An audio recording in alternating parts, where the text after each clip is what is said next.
Bismillahirrahmanirrahim. Assalamualaikum warahmatullahi wabarakatuh. Perkenalkan, kami dari kelompok 1 terdiri dari saya sendiri, Dewi Herlina. Yang kedua ada Nur Widiasari, yang ketiga ada Rosalina, dan keempat ada Yuzar. Nah, saya di sini akan membahas tentang elemen struktur teori akuntansi.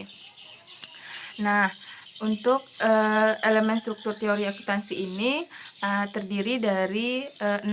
Yang pertama itu ada tujuan laporan keuangan, yang kedua itu ada sifat postulat akuntansi, yang ketiga itu ada postulat akuntansi, yang keempat itu ada konsep teoritis akuntansi, yang kelima itu prinsip dasar akuntansi, dan terakhir ada standar akuntansi.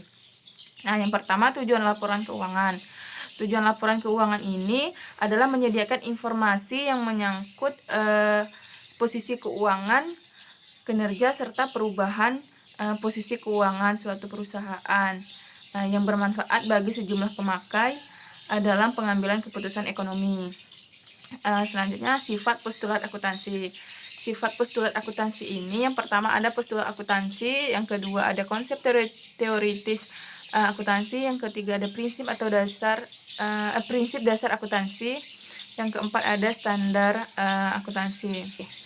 Nah, postulat akuntansi ini adalah pernyataan yang dapat membuktikan kebenarannya sendiri atau disebut juga aksioma yang sudah diterima karena kesesuaiannya dengan tujuan laporan keuangan yang menggambarkan aspek ekonomi, politik, sosiologis, dan hukum dari suatu lingkungan di mana akuntansi itu beroperasi.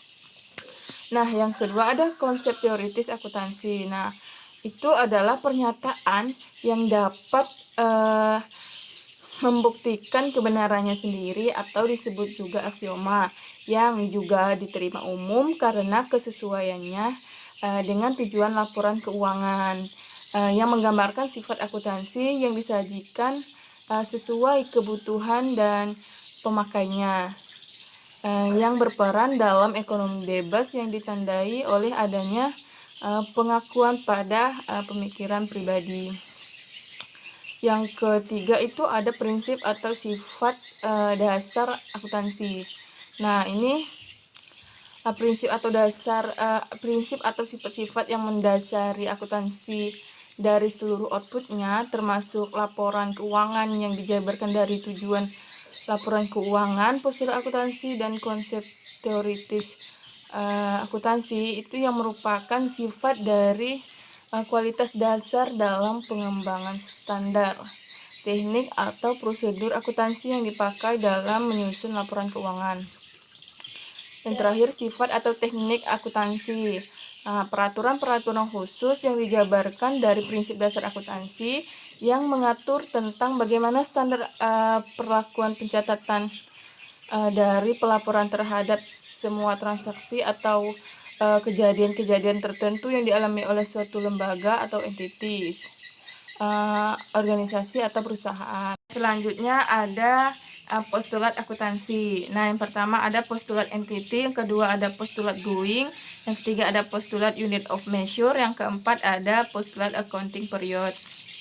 Nah, yang pertama postulat entity.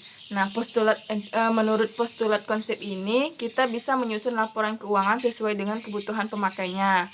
Maka setiap perusahaan dianggap sebagai unit akuntansi yang terpisah dari pemiliknya. Yang menjadi perhatian dalam postulat ini adalah para pemakai laporan keuangan, bukan pada apa yang diinginkan oleh teori akuntansi. Nah, yang kedua itu ada postulat going. Postulat going ini menganggap bahwa perusahaan akan terus melaksanakan operasinya sepanjang proses penyelesaian proyek, perjanjian, dan kegiatan yang sedang berlangsung. Artinya bahwa perusahaan dianggap tidak akan berhenti ditutup atau dilikuidasi di masa yang akan datang. Jadi postulat ini membenarkan metode historical cost dan book value terhadap aset. Yang selanjutnya ada postulat unit of measure. Nah, postulat ini menganggap bahwa setiap transaksi harus diukur dengan alat ukur atau alat tukarnya yang seragam. Contohnya itu seperti alat ukurnya itu adalah uang atau rupiah. Yang terakhir itu ada postulat accounting periode. Nah, dalam menyajikan laporan keuangannya harus dilakukan secara periode. Seperti itu kan periodenya ada bulanan, tribulan, caturbulan, dan semester dan tahunan. Assalamualaikum warahmatullahi wabarakatuh. Saya Rosalina, yang mana saya di sini pemateri kedua yang akan membahas mengenai konsep teori akuntansi. Nah, di dalam konsep teori akuntansi ini dibagi menjadi beberapa. Yang pertama ada develop teori, yang kedua ada the entity theory, yang ketiga ada different theory, yang keempat ada enterprise theory, yang kelima ada residual equity theory, yang keenam ada commander theory, yang ketujuh ada the investor theory, dan yang terakhir ada amanah atau accountability atau ibadah teori.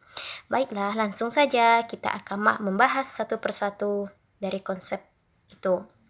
Nah, yang pertama di sini ada differentiatory theory. Nah, di dalam konsep ini, entity adalah sebagai agen atau perwakilan atau penugasan dari pengusaha atau pemilik. Jadi, oleh karena itu ya, jadi proprietor atau pemilik ini merupakan pusat perhatian yang akan dilayani oleh informasi akuntansi. Nah, yang digambarkan dalam pelaksanaan pencatatan akuntansi dan laporan keuangan. Jadi, tujuan utamanya adalah menentukan dan menganalisa kekayaan bersih perusahaan yang merupakan hak si pemilik. Oke, di sini konsep atau persamaan akuntansinya ada aset dikurangi liabilitas sama dengan proprietor equity, di mana pemilik memiliki aset dan sekaligus juga mempunyai kewajiban, sehingga kekayaan bersihnya adalah kekayaan perusahaan itu dikurangi dengan kewajiban perusahaan. Jadi oleh karena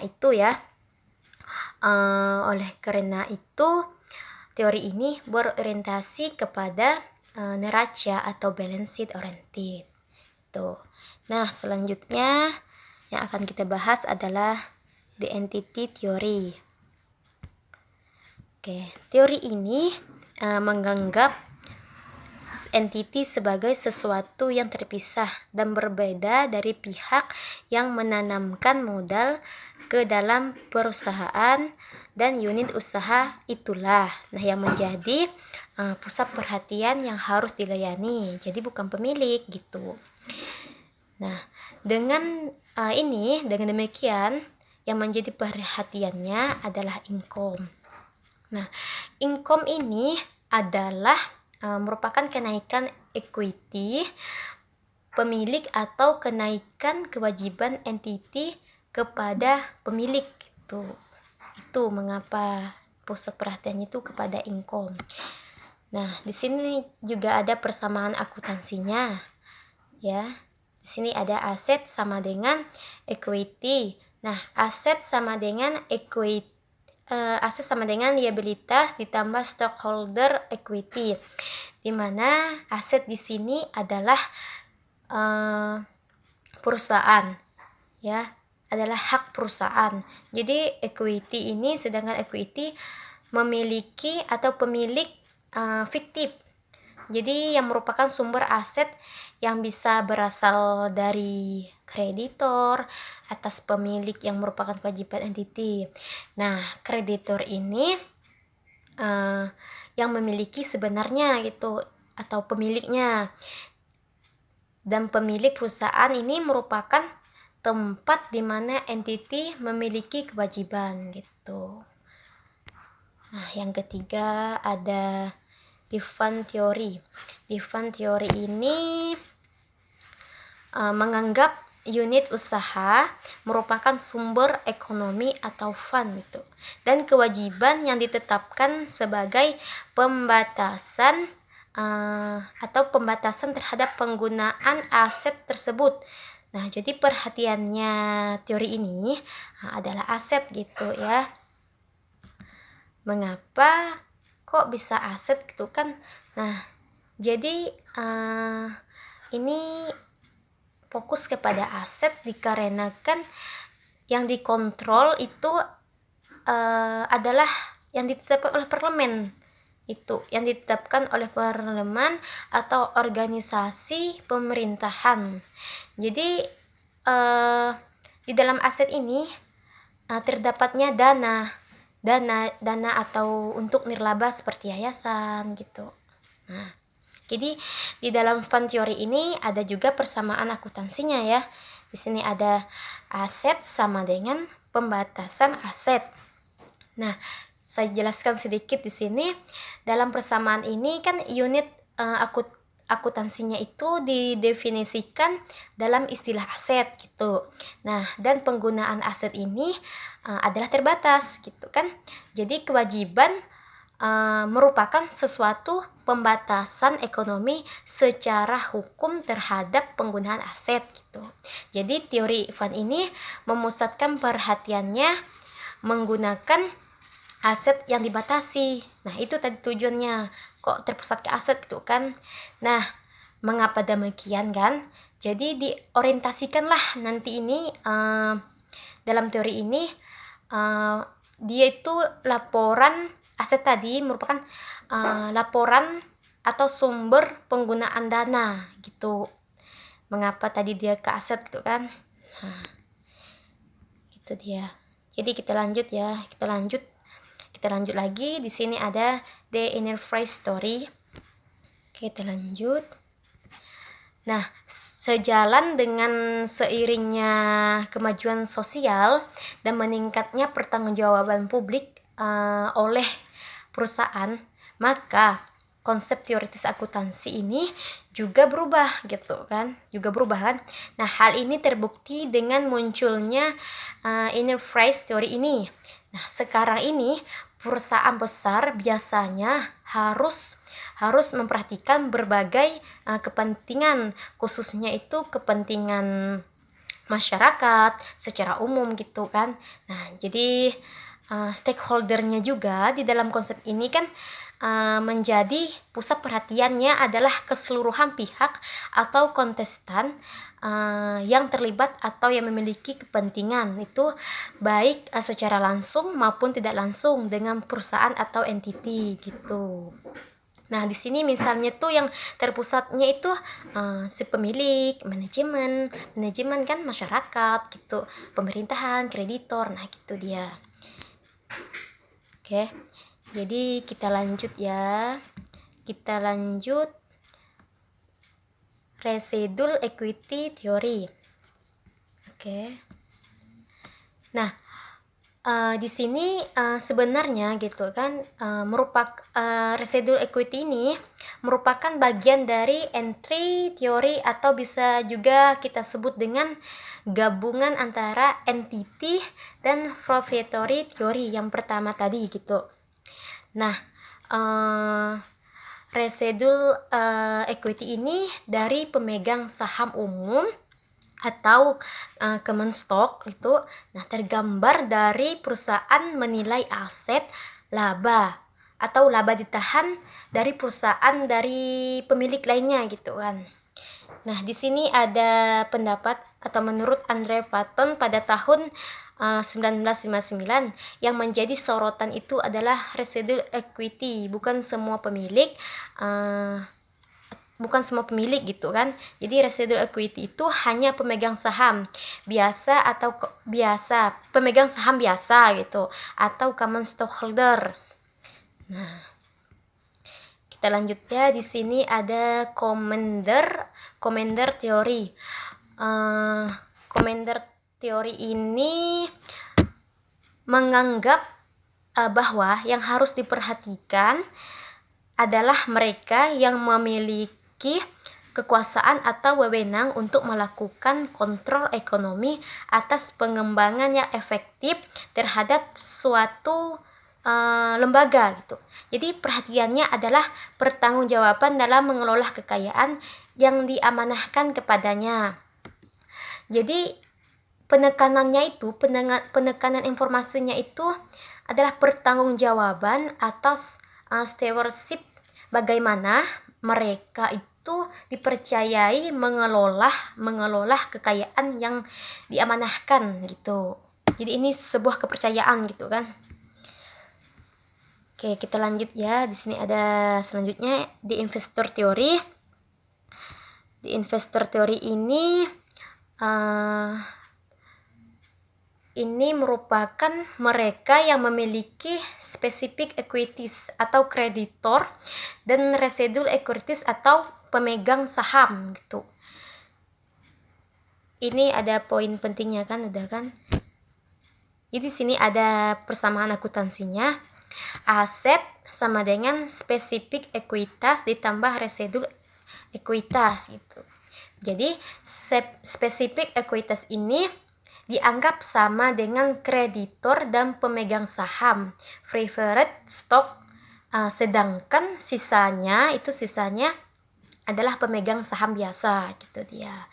Jadi teori investor ini hampir sama dengan residual equities atau equity teori, hanya saja itu perbedaannya kalau investor teori ini terfokus kepada investornya gitu. Jadi ini ya terakhir ya, ini ada konsep terakhir yaitu ada amanah atau accountability atau ibadah teori. Nah, teori ini sebenarnya beranggapan ya bahwa akuntansi atau laporan harus bisa memenuhi kebutuhan dalam menjelaskan kepada semua pihak bahwa entitas itu telah memenuhi atau sejauh mana sih memenuhi pertanggungjawabannya kepada Tuhan gitu kan, karena ini amanah kan.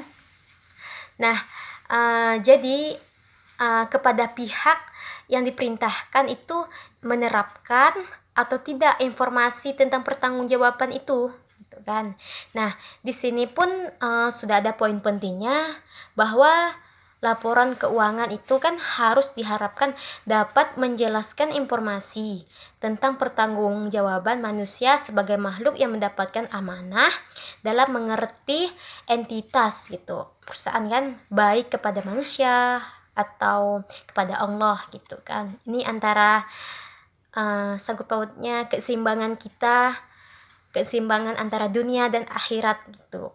Nah, mungkin cukup di sini konsep teori akuntansi yang dapat saya sampaikan. Nanti selanjutnya akan dibahas oleh teman saya. Sekian. Assalamualaikum warahmatullahi wabarakatuh. Assalamualaikum warahmatullahi wabarakatuh. Selanjutnya saya Yuzar akan melanjutkan presentasi dari teman saya. Prinsip sifat dasar akuntansi.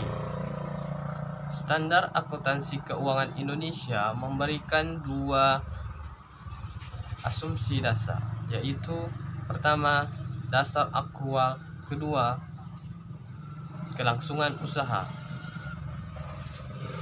Dasar aktual menyusun laporan keuangan. Pengakuan transaksi didasarkan pada kejadian atau peristiwa, bukan didasarkan pada transaksi kas. Kelangsungan usaha. Kelangsungan usaha, laporan keuangan disusun berdasarkan asumsi bahwa entiti yang dimaksud akan terus melanjutkan usahanya, tidak ada likuidasi. APB Statement nomor 4 memberikan 9 prinsip dasar akuntansi sebagai berikut. The cost principle, the review principle, the matching principle, objectivity principle, consistency principle, the closure principle, the conservative principle, materiality principle, uniformity, dan comparability principle. Pertama, the cost principle. The cost adalah dasar penilaian yang tepat untuk mencatat perolehan barang, jasa, biaya, harga pokok, dan ekuitas.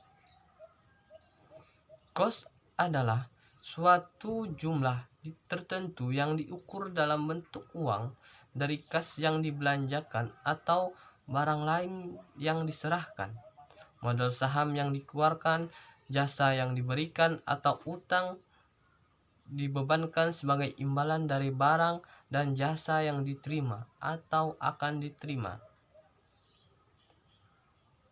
The revenue principle. The revenue principle menjelaskan 3 hal, yaitu pertama, sifat dan komponen revenue. Kedua, pengukuran revenue. Ketiga, bukti pengakuan revenue.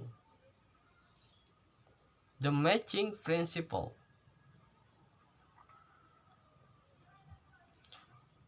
The matching principle. Prinsip ini mengatur agar pembebanan biaya harus dilakukan pada periode yang sama dengan periode pengakuan pendapatan. Objective principle.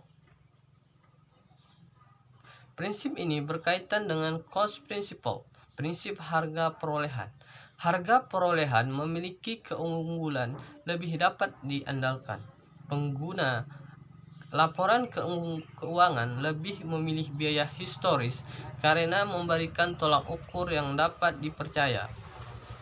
Untuk memberikan keyakinan ini, akuntan menggunakan objective principle sebagai dasar pembenaran atas suatu ukuran atau prosedur. Objective dianggap sebagai suatu ukuran yang dapat diverifikasi kebenarannya, keabsahannya berdasarkan pada bukti yang ada. Consistency principle. Menurut prinsip ini, kejadian ekonomis yang sejenis harus dicatat, dilaporkan secara konsisten dari suatu periode ke periode yang lain. Artinya, prosedur akuntansi harus sama, harus diterapkan dalam periode itu. Assalamualaikum warahmatullahi wabarakatuh. Perkenalkan, nama saya Nur Widiasari. Saya akan melanjutkan materi dari saudara Yuzar, di mana sebelumnya Yuzar membahas tentang APB Statement nomor 4. APB Statement nomor 4 ini memiliki 9 prinsip. Saya akan membahas poin yang ke-6. Poin yang ke-6 itu adalah disclosure principle, di mana laporan keuangan didesain dan disajikan sebagai kumpulan potret dari kejadian ekonomi yang mempengaruhi perusahaan untuk suatu periode dan berisi cukup informasi, sehingga membuat orang, baik umum maupun investor, paham dan tidak salah tafsir terhadap laporan keuangan tersebut. Di mana laporan keuangan ini dapat disajikan dengan memilah-milah dan menggunakan pertimbangan yang sesuai dengan prinsip pengungkapan penuh agar dapat bermanfaat bagi pengambilan keputusan. Baik, poin yang selanjutnya yaitu adalah the conservative principle, di mana menurut prinsip ini apabila kita dihadapkan untuk memilih di antara dua atau lebih prinsip atau teknik akuntansi yang sama-sama diterima, diutamakan kita itu untuk memilih pilihan yang memberikan pengaruh keuntungan yang paling kecil pada equity pemilik. Artinya pada prinsip ini menganut sikap pesimis. Baik, yang selanjutnya yaitu adalah materiality principle. Menurut prinsip ini, transaksi dan kejadian yang memiliki pengaruh ekonomi yang penting dapat dicatat dengan cara yang dipermudah tanpa melihat apakah sesuai dengan prinsip dasar akuntansi atau tidak, serta perlu atau tidak diungkapkan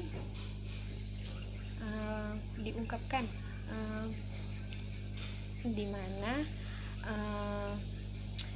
materialitas ini berkaitan dengan dampak dari suatu item terhadap penyajian laporan keuangan.